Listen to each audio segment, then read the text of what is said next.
श्री सरस्वती मैया की जय। श्री कृष्णचंद्र भगवान की जय। आज हम चर्चा करेंगे अधिक मास के ऊपर।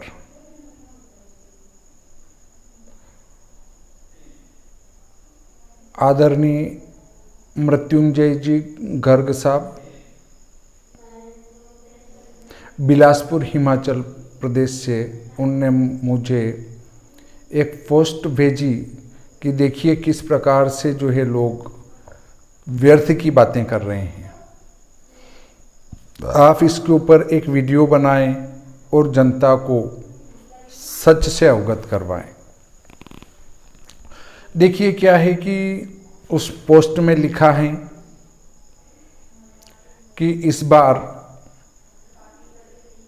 श्राद्ध और नवरात्रि एक साथ नहीं आ रहे हैं, अर्थात जैसे ही श्राद्ध पूर्ण होते हैं उसके दूसरे दिन से नवरात्रि प्रारंभ हो जाती है, परंतु इस बार ऐसा घटित नहीं होगा।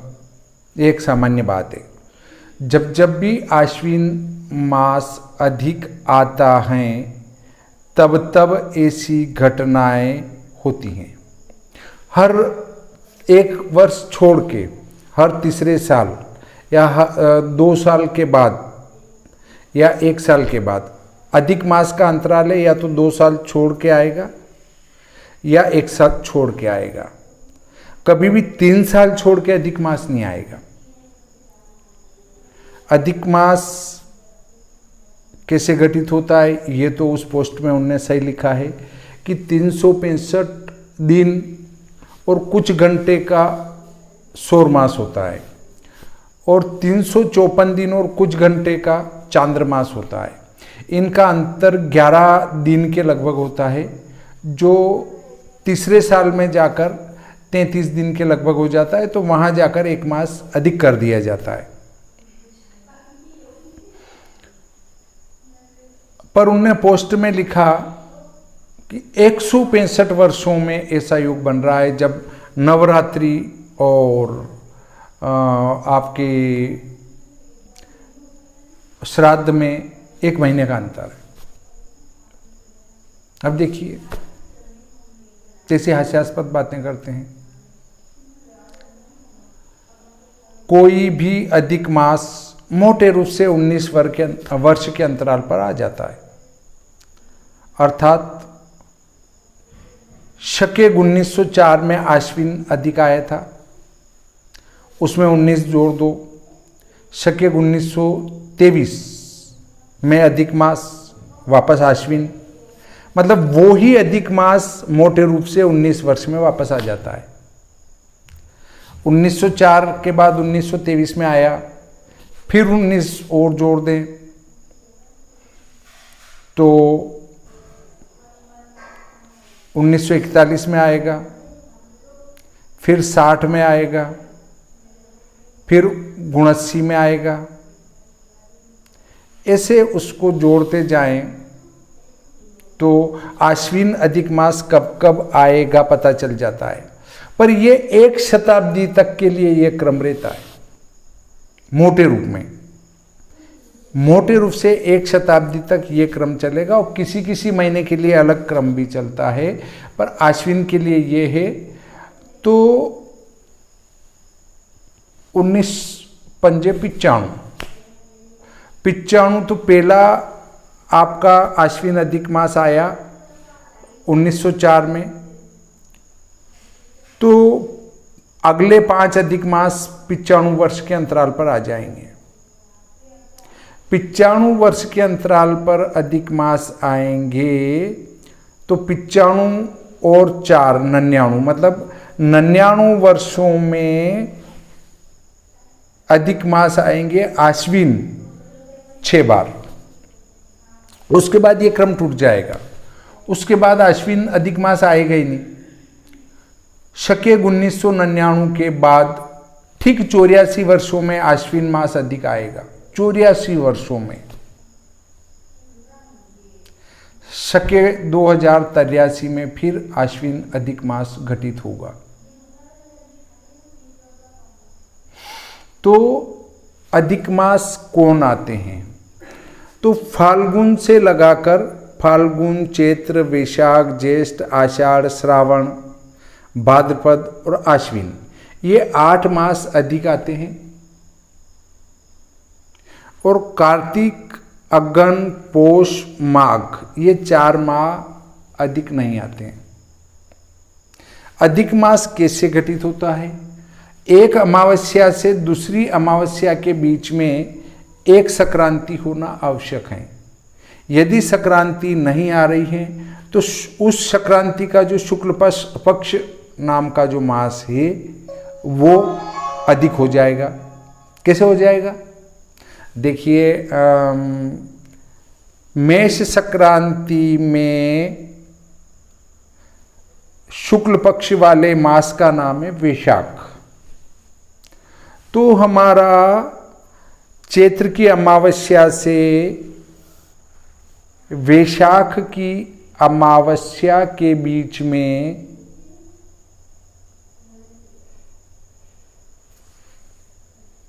वो मैं गलत बोल गया, पुनः भूल सुधार कर लेते हैं कि चैत्र की मेष संक्रांति रहेगी, वैशाख नहीं रहेगा। तो चैत्र की अमावस्या से वैशाख की अमावस्या के बीच में मेष संक्रांति आना आवश्यक है।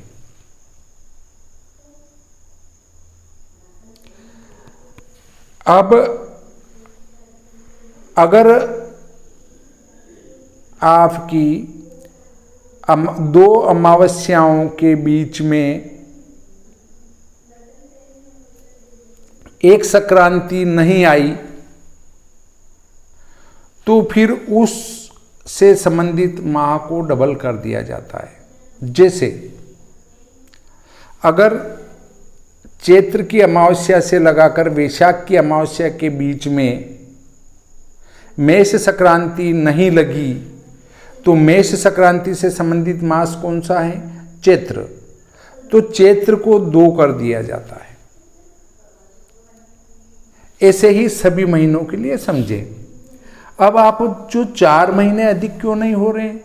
वो अधिक इसलिए नहीं हो रहे हैं कि आपकी ग्रीष्म ऋतु में, ग्रीष्म, वर्षा, इन ऋतुओं में, बसंत ऋतु में, बसंत, ग्रीष्म, वर्षा, इन और शरद, इन ऋतुओं में सूर्य की गति तेज होती है। सूर्य की गति तेज होती है तो गति तेज नहीं होती है, गति धीमी होती है। गति तेज कब होती है? सर्दी के महीने में। सर्दी के महीने में आप देखते होंगे कि वो शीघ्र जो है अस्त हो जाता है, जल्दी देर से उदय हुआ और जल्दी अस्त हो गया। तो वहां पर सूर्य की गति 61 कला हो जाती है शीत ऋतु में। और ये जो ऋतुएं हैं इनमें 60 के अंदर गति चली जाती है। अर्थात 60 से अंदर गति जाने का अर्थ है 57 कला गति हो जाती है, 58 हो जाती है, 59 हो जाती है। तो एक एक कला या 2-2 कला अगर 1 महीने तक कम होती है तो 1 महीने में 1 अंश का अंतर पड़ता है। और इस अंतर के कारण धीमी गति होने से एक अमावस्या से दूसरी अमावस्या अर्थात लगभग 59 दिन में संक्रांति अगली नहीं लग पाती है। इससे उस महीने को अधिक करना पड़ता है। परंतु वहाँ कार्तिक, मार्गशीर्ष, पौष, माघ, इन महीनों में क्या है, सूर्य की गति तेज होती है तो वो एक अमावस्या से दूसरी अमावस्या के बीच में संक्रांति आई जाती है। और यहाँ 2 अमावस्याओं के बीच में संक्रांति नहीं आने से अधिक मास करना पड़ता है। एक बात और आती है कि 165 वर्ष में आश्विन अधिक मास नहीं आता है, ये गलत बात है। दूसरा, 165 वर्षों में ऐसा योग बना, वो भी गलत बात है। क्योंकि शके 1904 में आश्विन अधिक मास था और 19 वर्षों बाद ये 23 में वापस आ चुका है और वापस 19 वर्षों में वापस आश्विन अधिक मास आ जाएगा। तो इससे संबंधित कोई भ्रांति नहीं पालना चाहिए। दूसरा, लीप ईयर के साथ इसका योग बना है, तो आश्विन महीने के अधिक होने का या नहीं होने का उस लीप ईयर से कहीं तक कोई संबंध नहीं है।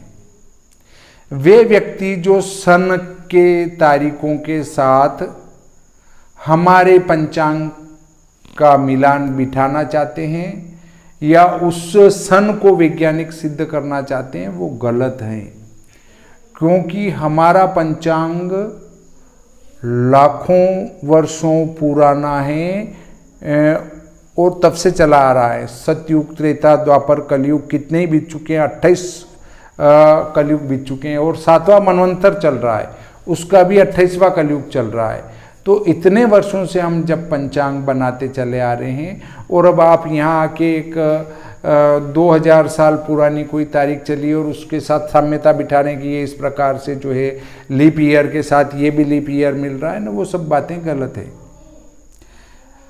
हमारा शास्त्र वैज्ञानिक आधार पर बना है और जब कोई मास अधिक आता है तो उसके कृष्ण पक्ष में आने वाले सभी व्रत पर्व पहले महीने के कृष्ण पक्ष में आते हैं और शुक्ल पक्ष में आने वाले व्रत पर्व दूसरे महीने के शुक्ल पक्ष में आते हैं। इसमें कहीं से कहीं तक कोई बड़ी भारी बात नहीं है और शताब्दियों वाली बात भी नहीं है। 19 वर्षों के अंतराल पर ये वापस आश्विन अधिक मास आ चुका है, अतः किसी भ्रांति में न जिए और कोई भी विशिष्ट बात न करें। हाँ, ये अवश्य है कि यदि कोई सर्वपितृ अमावस्या को पिंडदान करना चाहे कहीं दूर जाके बद्री विशाल वगैरह, तो वो कर सकता है। क्यों कर सकता है?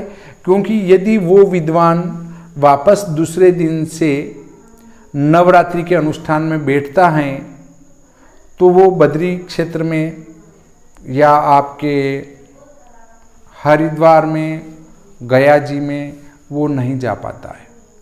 और जब वो नहीं जा पाता है तो ये जो सुनहरा अवसर हैं, इसमें अमावस्या का लाभ उठाकर ब्रह्म कपाल आदि पर पिंडदान कराने में कोई दिक्कत वाली बात नहीं है। अब ऐसा योग 19 वर्षों बाद बनेगा और जब 19 वर्षों बाद बनेगा तो हो सकता है आपकी 60 साल की उम्र है तो आप लगभग 80 की उम्र के लगभग पहुंच जाएंगे। तो जो लाभ उठाना चाहें वो इसका लाभ उठा सकते हैं। बाकी ये कोई लीप ईयर या 165 साल और बहुत दुर्लभ योग, वो कुछ नहीं बना है। किसी भ्रम में न रहें। इस प्रकार आज का ये प्रकरण संपूर्ण होता है। श्री सरस्वती मैया की जय, श्री कृष्णचंद्र भगवान की जय।